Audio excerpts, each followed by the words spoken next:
নলাটের খাদানে ধসের জেরে মৃত্যু হয়েছে 6 শ্রমিকের। আর এর দায় কার তাহলে? এনআইএ তদন্তের দাবি করছেন বিরোধী দলনেতা শুভেন্দু অধিকারী। আর অন্যদিকে আবার বীরভূমের অবৈধ খাদান নিয়ে উঠছে একাধিক প্রশ্ন।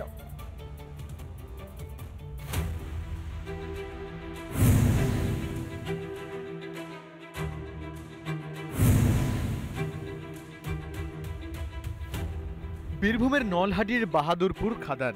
শুক্রবার এখানেই ধস নামে, বেশ কয়েকজন শ্রমিকের প্রাণ যায়, অনেকেই জখম।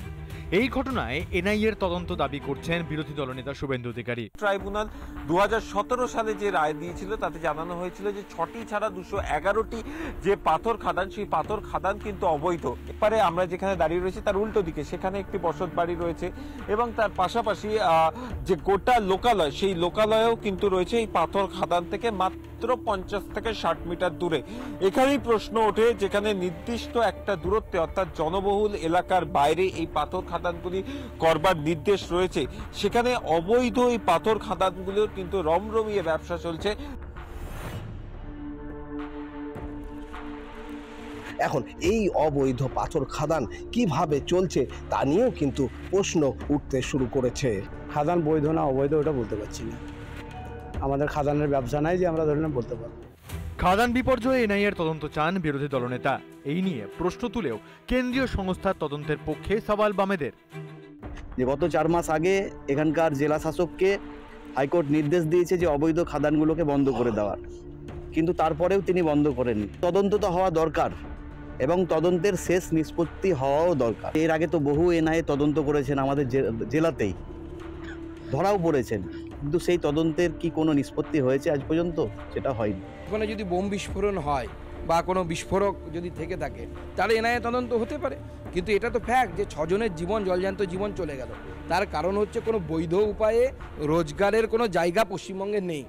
বীরভূম জুড়ে অবৈধ খাদানের রমরমা, শ্রমিকদের নিরাপত্তার কোনো বালাই নেই, এর জেরে প্রাণ যাচ্ছে, প্রশাসনের কোনো হুঁশ নেই।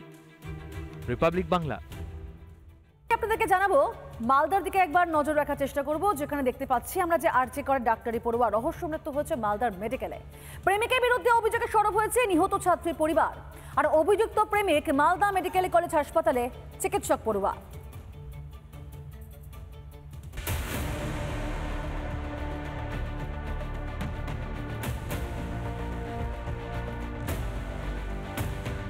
আরজি করের ডাক্তারি পড়ুয়ার রহস্য মৃত্যু মালদহ মেডিকেলে। মেয়ে অনিন্দিতা সোরেনের মৃত্যুতে মেয়ের প্রেমিকের বিরুদ্ধে অভিযোগে সরব মা। পরিবারের দাবি, মালদহ মেডিকেলের এমবিবিএস ছাত্র উজ্জ্বল সোরেনের সঙ্গে লুকিয়ে বিয়ে করেছিল অনিন্দিতা। গত সোমবার মালদায় যান ডাক্তারি পড়ুয়া, হোটেলে ছিলেন, সেখানেই অসুস্থ হয়ে পড়েন ছাত্রী। তাকে ভর্তি করা হয় মালদা মেডিকেলে, এরপরেই মৃত্যু হয়। ঘটনায় প্রেমিকের বিরুদ্ধে অভিযোগ ছাত্রীর পরিবারের। ওরা চুপ করে বিয়ে করেছিল, আমার মেয়ে তখন চাপ দিচ্ছিল যে আমরা রেস্টে বিয়ে করি। ছেলেটা তখন এড়িয়ে চলার চেষ্টা করছে, এরকম জোর করে অবসান করালো। গত সোমবারে ডেকেছিল এখানে দেখা করার জন্য, গত সোমবার থেকে ইয়েতে মালদাতেই ছিল। ওরা তো বলছে ট্যাবলেট খেয়েছে, আমাদের মনে হচ্ছে জোর করে খাইয়ে দিয়েছে। মৃত ছাত্রীর বাড়ি দক্ষিণ দিনাজপুরের বালুরঘাটে, প্রেমিক উজ্জ্বল সোরেনের বাড়ি পুরুলিয়ায়। পরিবারের পক্ষ থেকে ইংরেজ বাজার থানায় অভিযোগ দায়ের করা হয়েছে। পুলিশ তদন্ত করছে, পুলিশকে আমরা জানিয়েছি, তদন্ত করছে। অভিযুক্তকে কি আটক করেছে? না, এখনো আটক করেনি, এখনো তদন্ত চলছে, পুলিশ বলল। মালদা মেডিকেল কলেজ হাসপাতালের এমএসবিপি ডাক্তার প্রসেনজিৎ কুমার বর জানিয়েছেন, এই বিষয়ে কিছুই জানেন না তিনি। আমি এই ব্যাপারে ডিটেলস কিছু জানি না, যেটা আপনাদের কাছ থেকে শুনলাম যে স্টুডেন্ট ভর্তি ছিল। আমি এই ব্যাপারে ডিটেলস খোঁজ নিলে বলতে পারবো। মালদা মেডিকেলে ময়না তদন্তের পর ছাত্রীর দেহ তুলে দেওয়া হয় পরিবারের হাতে। কান্নায় ভেঙে পড়ে পরিবার পরিজনেরা। মালদা থেকে দীপঙ্কর গোস্বামী, রিপাবলিক বাংলা। নানা ধরনের কন্টেন্ট দেখার জন্য লাইক করুন, শেয়ার করুন আমাদের ফেসবুক পেজ, সাবস্ক্রাইব করুন আমাদের ইউটিউব চ্যানেল। পাশাপাশি অন্যান্য ব্রেকিং নিউজের জন্য অবশ্যই চোখ রাখুন রিপাবলিক বাংলায়।